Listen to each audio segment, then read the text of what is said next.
Fala aí, concurseiro, professor Jean Valnei na área. Pessoal, vamos para o nosso curso de Direito Administrativo. Só que antes de iniciar o nosso curso, eu gosto muito das minhas aulas, quando eu inicio uma turma de Direito Administrativo, é explicar para o aluno como funciona o estudo do Direito Administrativo. Pelo fato do Direito Administrativo, ele não ter um código, um conjunto de leis, assim, um compilado de leis, como é a nossa Constituição, como é o Código Penal, como é o Código de Processo Penal, como é o Código de Processo Civil, Código Civil. Eu tenho ali um compilado de artigos. Como eu não tenho isso no direito administrativo, basicamente o que a gente tem que estudar para os concursos é a doutrina. São as pessoas que escrevem sobre o direito administrativo.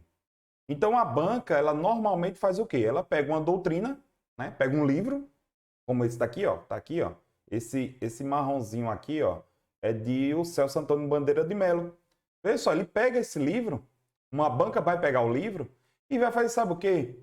A banca ela vai pegar e vai ler o texto do livro e vai dizer, poxa, isso aqui dá para fazer uma questão. Aí ela vai pegar e vai jogar na sua prova. Aí você já fica angustiado, achando que vai ter que entender, estudar toda a doutrina. Não, não precisa.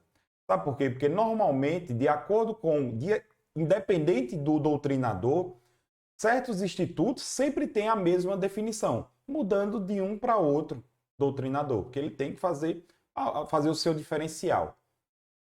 Então, veja, a dica que eu trago para vocês nesse primeiro encontro, nesse nosso primeiro encontro, é que você faça o seguinte: sempre estude o assunto, sempre revise o assunto antes da outra aula. Como assim? Hoje a gente vai ter nosso primeiro encontro. Quando for no segundo encontro, você, antes de começar o segundo encontro, dá uma revisada no primeiro encontro. Por quê?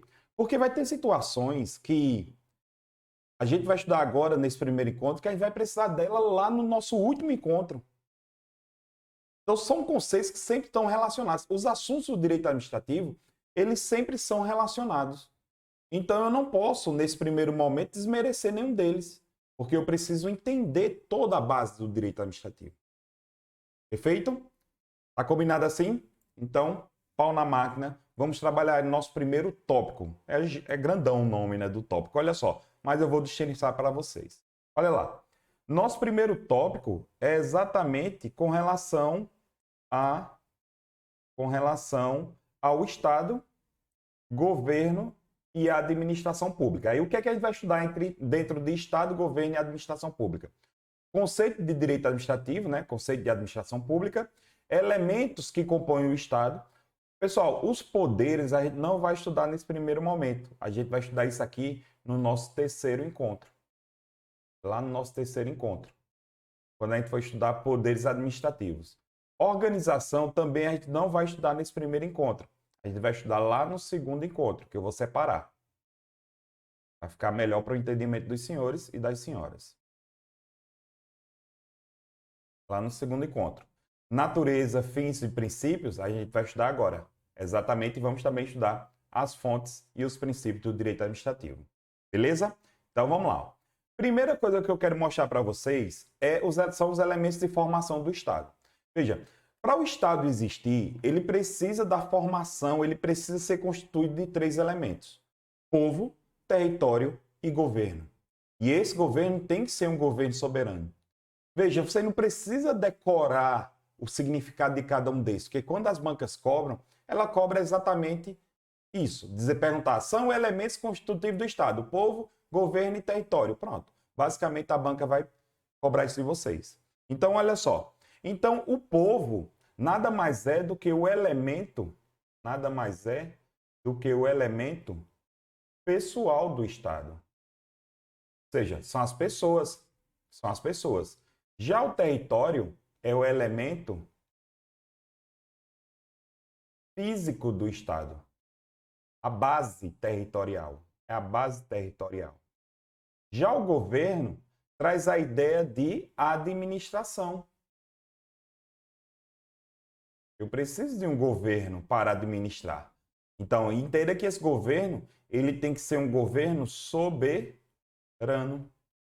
Aí você diz assim, professor, por que tem que ser governo soberano? Tem que ser um governo soberano porque para ele não receber determinações externas. Vamos imaginar na época que o Brasil era colônia de Portugal. O Brasil ele não podia chamar de Estado, porque ele não tinha um governo soberano. A administração basicamente era feita por Portugal. As leis eram feitas em Portugal. Então, ou seja, toda a administração do Brasil era feita pelo país Portugal, pelo Estado Portugal. Beleza? Tranquilinho? Bem de boa? Veja, outro ponto, isso é só a parte introdutória do direito administrativo. Outro ponto que eu preciso abordar com vocês é com relação aos ramos do direito. Veja, eu tenho dois grandes ramos do direito. Veja, só para vocês entenderem. O direito é um só. A gente só divide para essa questão de didática. A gente só divide o direito só por questões de didática. Aí vejam só, eu tenho dois grandes ramos.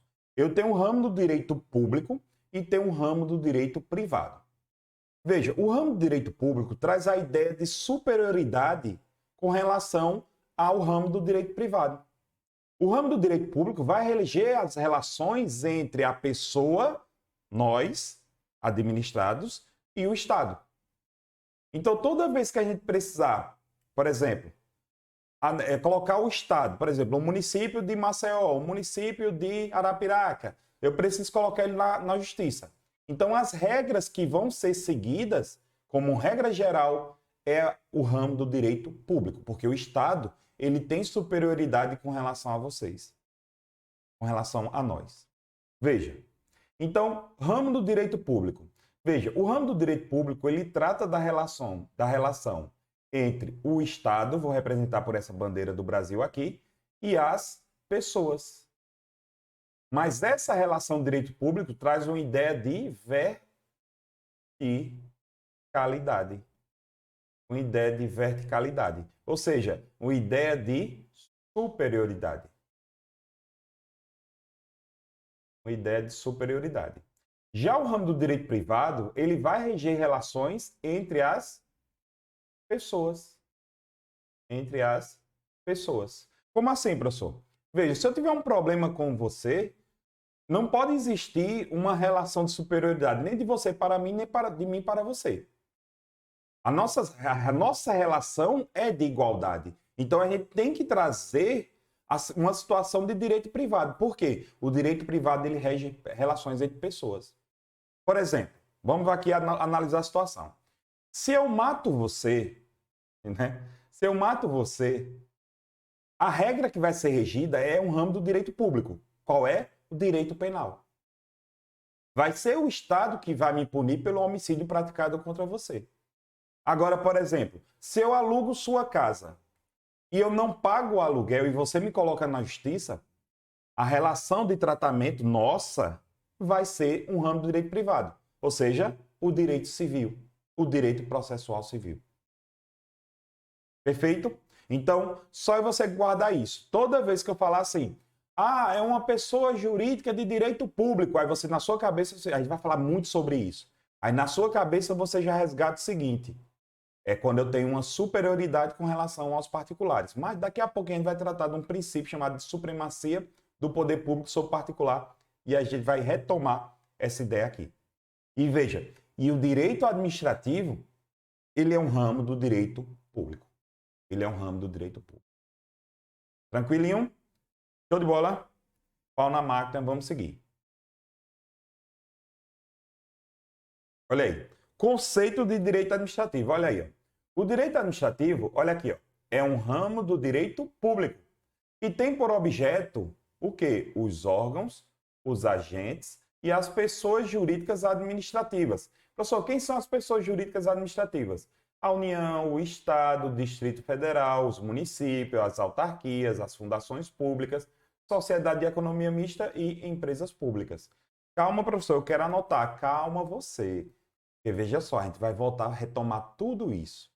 Veja, aqui eu só estou apresentando. A gente está começando a matéria. Tenha fé.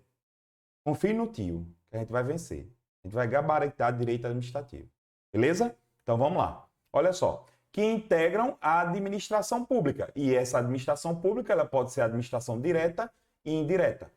Também é uma atividade jurídica não contenciosa, O professor, o que seria uma atividade jurídica não contenciosa? É que não há conflito. Não há conflito. Porque não há conflito. Se é uma atividade jurídica contenciosa, é que há conflito. Por exemplo, o direito penal é uma atividade jurídica contenciosa, porque há conflito. Há uma briga. Quando eu coloco você na justiça para pegar, por exemplo, o aluguel que você não está me pagando, há nessa situação um conflito. Então, é uma atividade jurídica contenciosa. Show de bola? Tranquilinho? Vamos seguir. Que exerce bens, e os bens que se utiliza para a consecução dos seus fins de natureza pública. Ou seja, o fim de natureza do direito administrativo é a própria atividade administrativa. É a própria atividade administrativa. Belezinha? Olha aí. Só que eu preciso trazer para vocês outro conceito muito abordado pelas principais bancas, principalmente quando eu me refiro à banca CESP, quando eu me refiro à banca FGV. Elas gostam muito desse conceito de direito administrativo voltado para o sentido objetivo e o sentido subjetivo. Em primeiro momento, o sentido objetivo é o quê? É o que é feito pela administração pública. É o que é feito pela administração. Já o sentido subjetivo é quem faz a administração pública. Beleza? Também o sentido objetivo, galera, ele também é chamado de sentido material. A banca pode abordar, dizer que é sentido material. Mas a banca também pode chamar de sentido funcional. Funcional. Também pode chamar de sentido funcional. Já o sentido subjetivo é o sentido também da banca pode chamar de sentido orgânico. E também a banca pode chamar sentido formal. Sentido formal. Perfeito? Não, professor. Não entendi nada até agora. Calma. Olha só. Esses dois conceitos são bastante abordados pelas principais bancas que realizam concursos no nosso país, que é o conceito de administração pública no sentido objetivo e no sentido subjetivo. Vamos lá, vou trazer um exemplo para vocês. Vamos imaginar que na sua rua choveu e surgiu um buraco em frente à sua casa. Veja, a administração pública, de alguma maneira, vai ter que atuar para tapar esse buraco, para tapar essa cratera. Veja, a atividade de tapar o buraco que ficou na frente da sua casa é o conceito objetivo de administração pública. Ou seja, tapar o buraco é a própria atividade. Então, olha só, quando eu falo em conceito objetivo, é a atividade administrativa. É a atividade administrativa. Quando eu falo em sentido subjetivo, é quem vai fazer essa atividade administrativa. Quem é que vai? Vamos lá, vamos pensar comigo. Quem é que vai tapar esse buraco? Por exemplo, vai ser a prefeitura. Só que dentro da prefeitura existe um órgão, que é uma secretaria de obra, secretaria de infraestrutura. Só que nessa secretaria vai ter um servidor que vai até a frente da sua casa para tapar o buraco. Ou seja, vai ter aquela pessoa que vai tapar o buraco. Então, veja, no sentido subjetivo, nada mais é do que quem faz a atividade administrativa, que são quem? As pessoas jurídicas, Estado, né? Os órgãos e os agentes públicos. E os agentes públicos que realizam a atividade administrativa. Que realizam a atividade administrativa. Ah, pessoal, agora ficou claro. Exatamente. Agora você tem que ter cuidado, sabe por quê? Porque a banca constantemente ela vai tentar trocar esses conceitos. Começa a se acostumar com isso. Toda vez que eu tenho uma bifurcação de conceitos, a banca sempre vai trocar esses conceitos. Por quê? Porque ela vai querer pegar você na falha da sua memória. Ela sabe que você sabe disso. Ela sabe que você conhece o sentido objetivo e sentido subjetivo. Só que na hora da prova você pode esquecer qual é qual. E é isso que ela vai tentar buscar. A sua falha, a falha na sua memória. Perfeito? De boa. Vamos seguir. Olha aí. Só para vocês terem uma ideia aqui, como foi cobrado isso aqui em concursos públicos. Olha só. No que se refere à hierarquização das leis do direito, julgue o próximo item. O direito administrativo é um ramo do direito público interno, perfeito, que organiza e disciplina a administração pública e os serviços públicos. Olha aí. Questão super de boa. Vamos lá. Fontes do direito administrativo. Pessoal, lembrando que essa aula acompanha um PDF. Sempre é interessante você também seguir ali aquele PDFzinho para você incrementar o seu estudo. Veja, vamos agora tratar das fontes do direito administrativo. Veja, fonte é de onde nasce alguma coisa. Então, onde é uma fonte, a nascente dessa água? É uma fonte. O direito administrativo existe sua nascente. Só que existem duas fontes. Uma fonte primária e fontes secundárias. Veja, só para vocês terem ideia, aqui, ó, a fonte primária do direito administrativo, de onde nasce o direito administrativo, é a lei. É por isso que o administrador público só pode fazer o que a lei manda. O administrador público só pode fazer o que a lei determina, pelo princípio da legalidade. Por quê? Porque a fonte primária do direito administrativo vai ser a lei. Já eu tenho as fontes secundárias. As fontes secundárias já são 3. Eu tenho a doutrina, são os estudiosos do direito, né? Lembra que eu mostrei aqui um livro? São as pessoas que escrevem sobre o direito administrativo. Eu também tenho aqui a jurisprudência. Eu tenho também a jurisprudência. Professor, o que seria a jurisprudência? São as decisões reiteradas dos tribunais superiores. A gente vai ver muito nas questões de direito administrativo fazendo o seguinte: de acordo com o STF, Supremo Tribunal Federal, de acordo com o STJ, Superior Tribunal de Justiça, isso. Ela sempre vai dizer de acordo com um ou de acordo com o outro. E isso a gente tem como fontes secundárias. Fonte secundária nada mais é do que a jurisprudência, que são as decisões reiteradas dos tribunais superiores. E veja, também eu tenho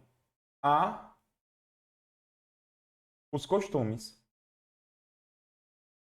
Os costumes também são fontes do direito administrativo. Os costumes, pessoal, nada mais é do que comportamentos reiterados das pessoas. Às vezes, como eu trabalho na parte administrativa do Corpo de Bombeiros, o que acontece? Às vezes a gente está realizando um determinado ato, uma prática lá, que eu chamo de praxe administrativa, a doutrina chama de praxe administrativa.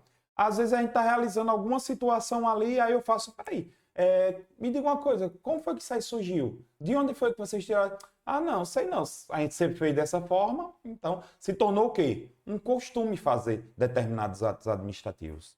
Beleza? Tranquilo? Então o costume também é uma fonte do direito administrativo. Agora, muito cuidado.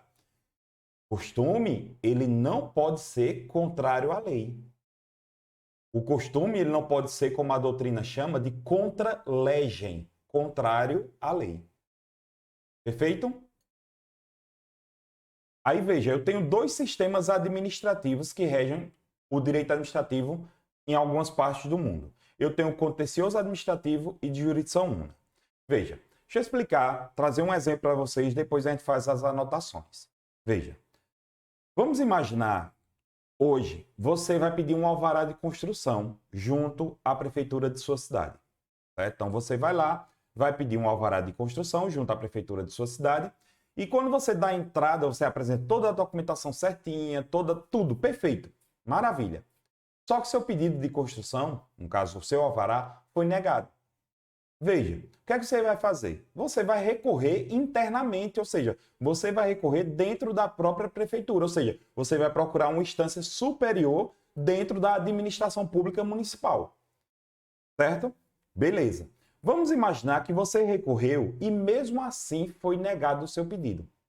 Aqui no nosso país, sabe o que pode acontecer? Você pode procurar quem? O Poder Judiciário. Porque as decisões administrativas aqui no nosso país podem ser revistas pelo Poder Judiciário. Só que existem países que quando você faz um pedido junto à administração pública e você recorre dentro da administração pública, se o seu pedido chegou na última instância lá da administração pública e seu pedido mesmo assim continuou sendo negado, você não vai poder recorrer para o Poder Judiciário, porque são instâncias distintas. É o que a gente chama de tribunais administrativos e tribunais judiciários. Professor, esse sistema não é aplicado aqui no Brasil, não. Não. Veja, esse sistema é o chamado de contencioso administrativo, também conhecido como sistema francês. Já sabe por quê? Porque é o sistema utilizado lá na França. No sistema francês, eu tenho dois tribunais. Eu tenho um tribunal administrativo e eu tenho um tribunal judicial. E esses tribunais, eles não se misturam. Então, as decisões do tribunal administrativo não podem ser revistas no tribunal judicial. Já aqui no nosso país, nosso sistema é o sistema de jurisdição una, que é utilizado aqui no país, chamado de sistema inglês, que diz que todas as decisões, inclusive da administração pública, podem ser questionadas no Poder Judiciário. Às vezes, eu escuto algumas pessoas falando, dizendo assim, o STF sempre toma a última palavra. Às vezes o presidente da República toma alguma decisão, cria alguma lei, uma medida provisória, e essas decisões são questionadas no STF. E o pessoal questiona, o STF está querendo mandar? Não, pessoal. É a nossa Constituição que deu esse poder ao STF. As decisões da administração pública, inclusive do Poder Executivo, do Poder Legislativo, quem dá a última palavra é a Justiça. E a última instância da justiça brasileira é o STF. É por isso que o STF sempre fica com essa tarefa. Por quê? Porque a nossa Constituição diz assim, que a lei não excluirá da apreciação do Poder Judiciário qualquer lesão, qualquer ameaça a direito. Então, se o presidente da República cria uma norma que está me causando uma lesão, eu posso buscar o Poder Judiciário para me auxiliar, para que o Poder Judiciário retire essa norma. Beleza? Tranquilo? Aí veja só, no seu material tá lá. Eu faço exatamente essa referência que eu vou mostrar para vocês agora. Olha só. Sistema contencioso administrativo. O sistema contencioso administrativo, ou modelo francês, é adotado especialmente na França e na Grécia. O contencioso administrativo caracteriza pela repartição da função jurisdicional do Poder Judiciário e dos tribunais administrativos. Já o de jurisdição una, no sistema de jurisdição, todas as causas, olha só, todas, mesmo aquelas que envolvem interesse da administração pública, são julgadas pelo Poder Judiciário, conhecido como modelo inglês por ter fonte inspiradora adotada na Inglaterra. É a forma de controle existente no atual Brasil, atualmente no Brasil. Então vocês viram que independente da situação, eu tenho ali uma situação. O quê? Eu tenho que as causas, mesmo do Poder Legislativo, mesmo do Poder Executivo, podem ser questionadas no Poder Judiciário. Perfeito? O que é que as bancas fazem normalmente com relação a isso? Elas fazem essa troca. Vamos avançar na nossa matéria, certo, pessoal? Certo, meu aluno? Olha só, vamos avançar na nossa matéria com relação a uma coisa. Quais são os princípios fundamentais da administração pública? Veja, para você ter ideia, nós temos dois grandes grupos de princípios. Eu tenho os princípios que são expressos na Constituição e tenho os princípios que são implícitos na Constituição. Os princípios expressos na Constituição estão lá no artigo 37 da nossa Constituição, que é o tão conhecido LIMP. Já os princípios implícitos na nossa Constituição, eu não tenho um nome escrito na nossa Constituição, mas eu tenho termos que remetem a esses princípios. Eu tenho termos que trazem a ideia desses princípios. Por isso que são chamados de princípios implícitos. Agora eu quero chamar a atenção para vocês. Nós vamos estudar uma lei chamada Lei de Processo Administrativo, a Lei 9784 de 99. A Lei 9784 de 99, esses princípios que nós chamamos de implícitos na Constituição Federal, eles são expressos nessa Lei do Processo Administrativo. Aí você tem que tomar cuidado, porque eu já vi uma questão da Banca CESP dizendo mais ou menos assim. O princípio da segurança jurídica, ele é um princípio implícito no ordenamento jurídico. Questão errada. Porque ele é implícito na nossa Constituição, mas ele é expresso na Lei 9784. Fez sentido? Ficou de boa? Entendeu? Então, vamos lá. Vamos analisar aqui os princípios. Olha aí. Então, veja só. Quando eu falo em princípios, eu quero que vocês entendam uma coisa. Eu tenho as normas jurídicas, do qual eu tenho um gênero, do qual eu tenho duas espécies. Eu tenho duas espécies. As regras e os princípios. Certo? As regras, galera, são mandamentos determinados. São mandamentos determinados. São mandamentos precisos. São mandamentos certos. Veja só. Quando a nossa Constituição diz assim, por exemplo, homens e mulheres são iguais em direitos e obrigações. É uma regra. Eu tenho que seguir essa regra. Eu tenho que seguir. Só que eu tenho na Constituição um princípio chamado da isonomia. Que é o quê? É a base do direito. O princípio, ele é a base do direito. O princípio, ele determina o alcance das regras. O princípio nada mais é do que a base. O princípio nada mais é do que o alicerce do direito. Ou seja, o princípio, ele vai ter que fazer o seguinte, o princípio eu vou ter, dentro do contexto do princípio, ele vai ser a base. É como se eu fosse construir uma parede. Para construir essa parede, eu preciso fazer um alicerce. E veja uma coisa, eu não posso criar regras que terminam ferindo esses princípios. E ainda vou mais além. Toda vez que eu tiver um conflito entre duas regras, eu sempre tenho que buscar a regra mais favorável.